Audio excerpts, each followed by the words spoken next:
What's going on again, good people?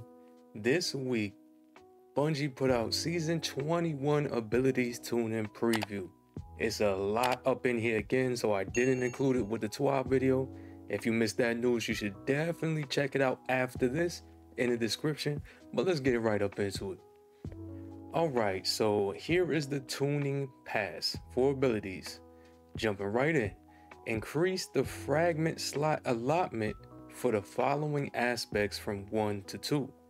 That's going to be for the Hunter, Trapper's Ambush, Shadow Dive, and Gunpowder Gamble, the Titan's Bastion and Juggernaut, and the Warlock's Chaos Accelerant. Alright, super tuning updates. Alright y'all, so all supers increase PvE damage resistance by 20%. Hunter, specifically, the Golden Gun for both Marksman and Deadshot increased PvE damage by 20%, and the same thing goes for Arc Staff. For Spectral Blades, they're increasing the PvE damage by 35%. The heavy attack now weakens targets on hit, and they fixed an issue causing some right-hand Spectral Blades attacks to fail to connect when attacking at maximum attack speed. Alright, Gathering Storm. Direct impact damage versus players increased from 200 to 300. The delayed lightning strike damage versus players increased from 300 to 500. Lingering lightning tick damage versus players increased from 40 to 60 and now deals increased damage versus Well of Radiance and Ward of Dawn. Now for Titans, for Fist of Havoc, light attack cost reduced from 8.5% to 6%, heavy attack cost reduced from 18% to 12%, increased heavy attack PvE damage by 33%, and heavy attack now blinds targets near the center of the slam area. Glacial Quake is increasing the Shiver Strike thrust speed while in super by 10% and increasing light attack damage by 20%.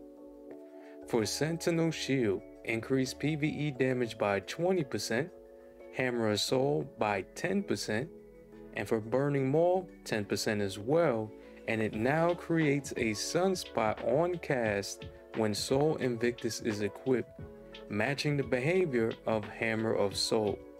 The heavy attack Cyclone now applies Scorch over time. Alright, for Warlocks, Nova Warp, increase PvE damage by 15%. A fully charged attack now makes enemies volatile on hit, and Nova Bomb's PvE damage increased by 20%. For Storm Trance, that's going to be a 25% PvE increase. Damage ramp while attacking now occurs more quickly, and that's at 3 seconds, or up to 3 seconds down from 5 seconds. The landfall detonation and seekers now jolt targets, and for Chaos Reach, increase PvE damage by 25%. Yeah, that needed it. Sustained damage on a single target now creates a jolting lightning strike at the target's location. Increased damage resistance versus players from 40% to 50%. Increase maximum strafe speed from 3.5 meters to 4.5 meters, and adjusted super camera to avoid the player's body blocking view of targets when strafing.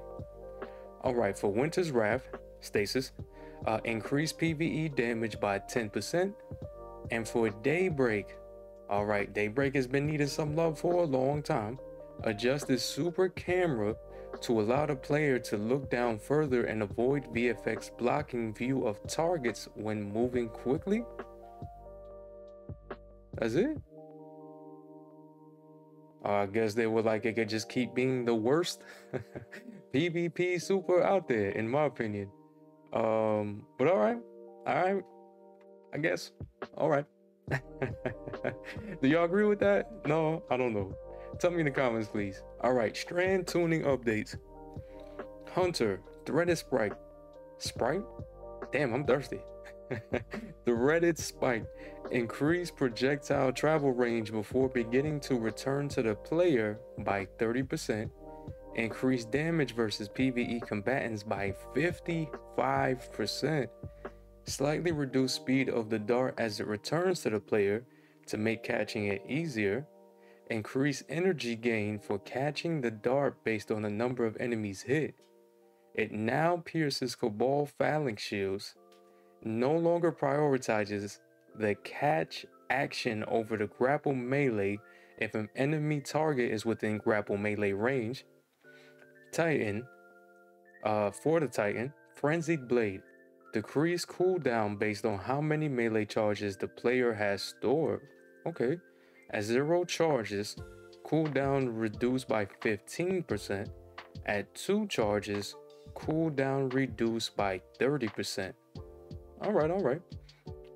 For Warlock, Arcane Needle. Decreased cooldown based on how many melee charges the player has stored. At 0 charges, the cooldown is reduced by 15%, and at 2 charges, the cooldown is reduced by 30%. Increase projectile speed based on the projectile's flight time. Initial velocity increased to 40 meters per second, up from 30. Final velocity increased to 70 meters per second, up from 60. Increase projectile tracking strength by 10%. For Grapple, reduce base cooldown from 105 seconds to 82 seconds. Reduce the minimum time between grapple activations from 2.5 seconds to 0.2, almost instant. And Thread of Generation. Reduce energy generation provided by some damage over time mechanics. Reduced energy generation provided by trace rifles by 36%. Alright, let's move on to Stasis Tuning. For Hunter, Withering Blade, increased projectile tracking search range on bounce versus players by 20%, increase maximum tracking strength by 12.5%. For Titans, Shiver Strike, maximum thrust while in flight increased by 16%, that's faster. Decreased maximum downward influence of gravity while in flight by 18%. For Howl of the Storm, increased width of freezing cone versus players by 31%. And for the Warlock, Frost Pulse now provides 2 meters of additional melee lunge range after activation for 1.2 seconds. Okay. Alright, light subclass tuning updates. For Titan, Seismic Strike, Shield Bash, and Hammer Strike now cost 15% melee energy on activation. Base cooldowns are now standardized at 91 seconds, previously ranged from 101 to 114 seconds.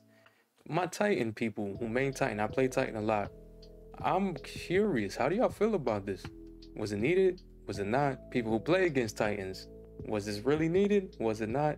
I think I know the answers, but I really want to hear what y'all got to say. Alright, Knockout. Lunge range reduced from 6.5 meters to 5.5.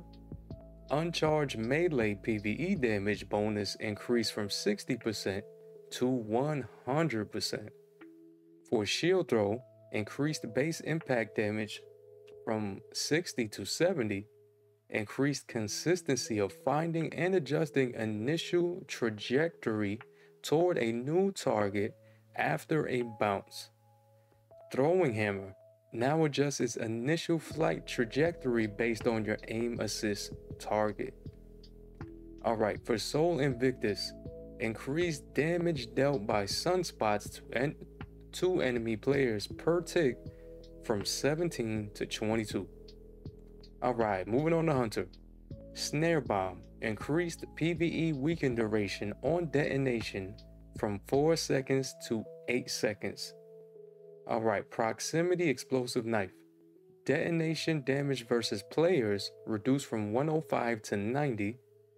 Impact damage versus players increased from 14 to 20. The weighted throwing knife on mouse and keyboard reduced minimum tracking shape size by 25% and maximum tracking shape size by 10%. This shape grows over 0.5 seconds after the projectile is thrown. So basically less tracking. Lightweight knife. Projectile speed increased from 30 meters per second to 40 meters per second. Tracking shape size increased by 20%. And for gunpowder gamble, reduce cooldown from 12 to 6 seconds. Alright, now we got Warlock, y'all. Alright, for Incinerator Snap, fixed an issue preventing the secondary projectile army shape from activating. Total damage versus players reduced from 150 to 135 to compensate for dramatically increased consistency.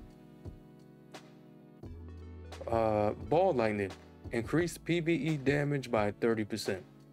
Reduce ping scalar on both primary and secondary detonations, so combatants are less likely to be knocked out of the secondary strike area while the player is amplified.